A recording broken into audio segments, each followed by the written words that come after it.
vous donne l'indépendance. Et le cas de l'Algérie était très frappant et très éloquent. Justement, on arrive à l'Algérie, donc il n'est pas célébré en Martinique, pas en France, et on a l'impression qu'il n'est pas très connu en Algérie. Bon, on voit des hôpitaux, on voit des routes, mais les intellectuels, vous dit dans le livre, même un député ne savait pas que c'était un noir, en fait, Oui, ça, c'est une anecdote que j'ai glissée un peu dans le texte, dans le récit. En fait, c'est un journaliste ami que je connais depuis longtemps et qui plus était député. Et donc, c'est vrai qu'il ne connaissait pas Frantz Fanon. Il connaissait le nom, le patronyme un peu étranger, parce qu'il y a, surtout les frontons, envoyé un peu son nom. À Alger, à Béjaïa, le CHU de Béjaïa porte son nom. Des grandes rues, des grands hôtels, aussi à Sétif, nous avons pas mal d'établissements qui portent son nom. Mais pourquoi il n'est pas connu? Parce que, d'abord, il n'est pas enseigné. Pour qu'il soit connu, il faut qu'il soit enseigné. Au niveau scolaire, au niveau du primaire, au niveau de l'université, on ne trouve pas ces textes. Ces textes sont rejetés, sont relégués sous prétexte qu'ils parlent de violence. Mais alors que paradoxalement, à partir des années 70, le monde anglo-saxon et les intellectuels d'origine indienne comme Homi Bhabha, comme Arjun, comme sous si vous voulez, la grande direction de Edouard Saïd, du Palestinien Edouard Saïd, qui a initié donc ce genre d'études, ont commencé à s'intéresser sérieusement aux études et aux œuvres de Frantz Fanon. Et à partir de là, ils ont commencé à réfléchir, à établir des rapports nouveaux avec l'ancien colon, et je veux dire à réécrire l'histoire plutôt que de lire l'histoire telle qu'elle et l'historiographie telle qu'elle fut écrite et telle qu'elle est enseignée actuellement. Donc établir de nouveaux rapports et une nouvelle lecture de l'histoire. Et donc l'Algérie, c'est le pouvoir. Est-ce que son esprit est trahi par ses compagnons? Pourquoi il n'est pas connu? Pourquoi il n'est pas célébré? Alors il n'est pas célébré tout comme tous les intellectuels ne sont pas célébrés, parce que peut-être que ce n'est pas la préoccupation majeure de l'Algérie actuelle. Peut-être qu'il y a d'autres intérêts, mais je veux dire, vous allez poser la question à un étudiant pour lui dire qui est Mustafa al-Ashraf, ou qui est Katib Yassine, ou ma foi qui est Mouloud Faraoun, ou autres écrivains, ou Malik Ben Nabi, ou bien d'autres intellectuels, quelles que soient leurs tendances et leurs convictions, je pense qu'ils en seraient incapables de dire... Le pouvoir ne veut pas, il le fait exprès, et il ne veut pas enseigner la culture. Alors le pouvoir, c'est quelque chose de très large, de très, je veux dire, c'est très extensif quand on parle du pouvoir. Il y a, je pense, des ministères, il y a des directions, il y a des instituts comme ça dans les universités qui ont tout à fait l'autonomie et l'autorité d'étudier des textes comme ça. Je veux dire, même, vous allez dans les universités algériennes, il y a des instituts qui ignorent totalement.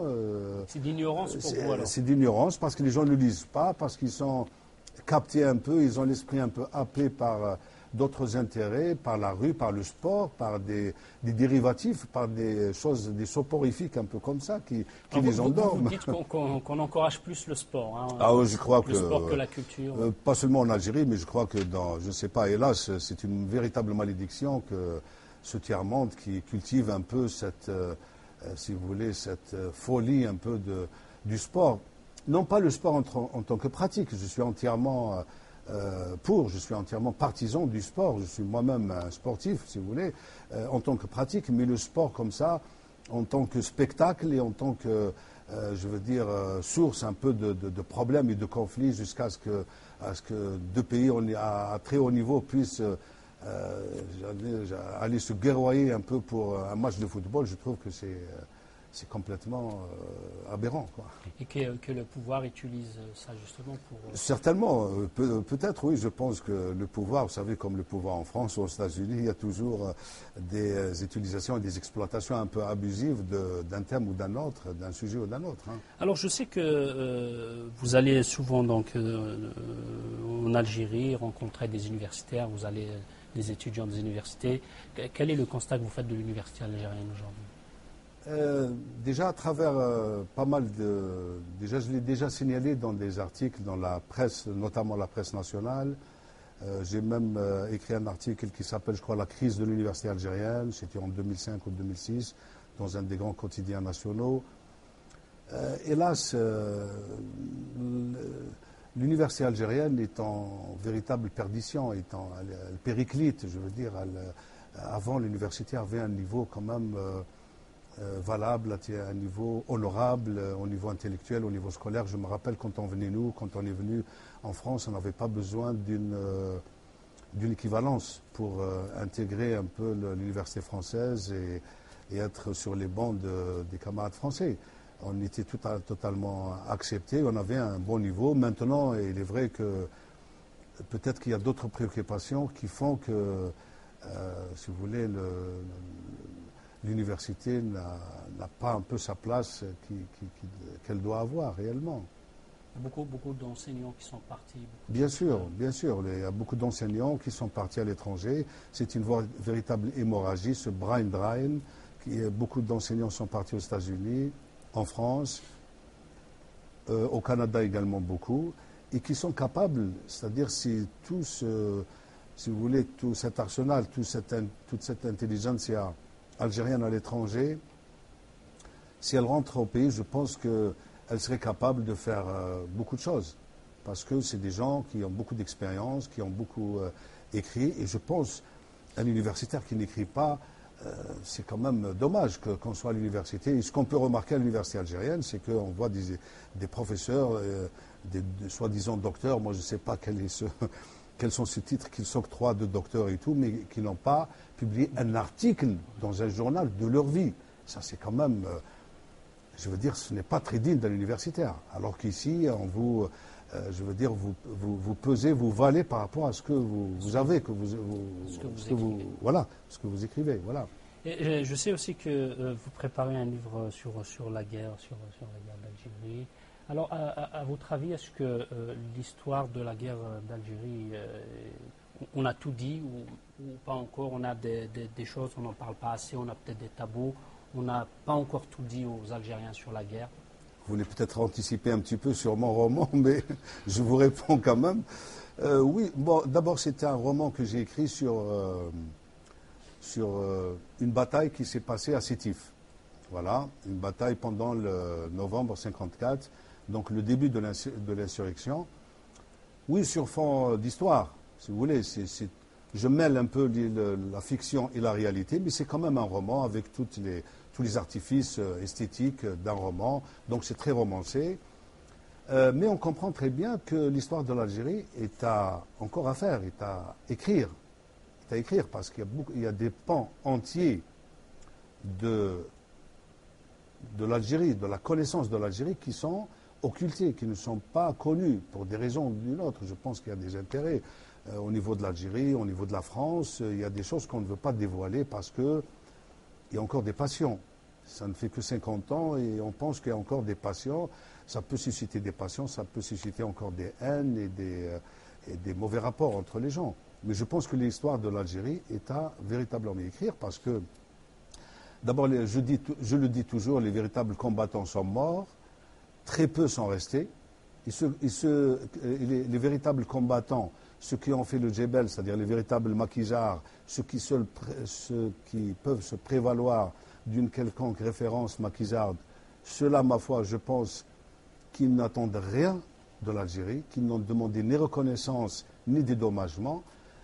Maintenant, c'est la porte ouverte à des faux, j'allais dire combattants, des faux moudjahides qui, 50 ans après, veulent encore avoir des attestations et des pensions et autres dédommagements. On va peut-être terminer par la France, et je sais aussi que vous avez travaillé sur l'immigration. Vous voyez que vous avez travaillé sur beaucoup de choses. Je pense aussi. Et on a parlé de Fanon, de Césaire, Senghor. Et comme vous voyez actuellement la société française, vous pensez qu'il y a encore plus de racisme?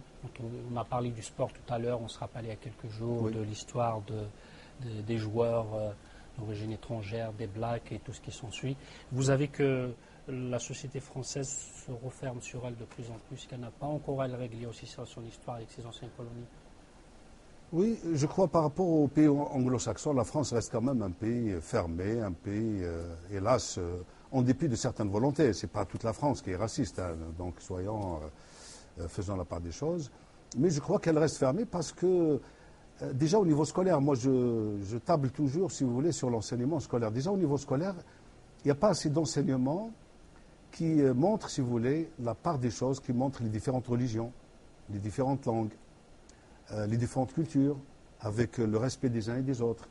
Je pense qu'il y a une manière un peu très dirigiste, même ici en France, très jacobine, très centraliste, pour enseigner un type de culture, des épopées françaises, je veux dire, c'est Napoléon, c'est les grandes conquêtes, c'est les grandes victoires françaises. Seulement, on trouve peu de place, il y a peu de place à l'histoire de l'Afrique, l'histoire de l'Algérie, l'histoire de l'Asie, puisque la France est composée de beaucoup de peuples, de beaucoup de races et beaucoup de religions. C'est très important. Et puis je tiens à vous dire une chose, que je suis un grand défenseur et un fervent défenseur si vous voulez, de l'apprentissage des langues maternelles.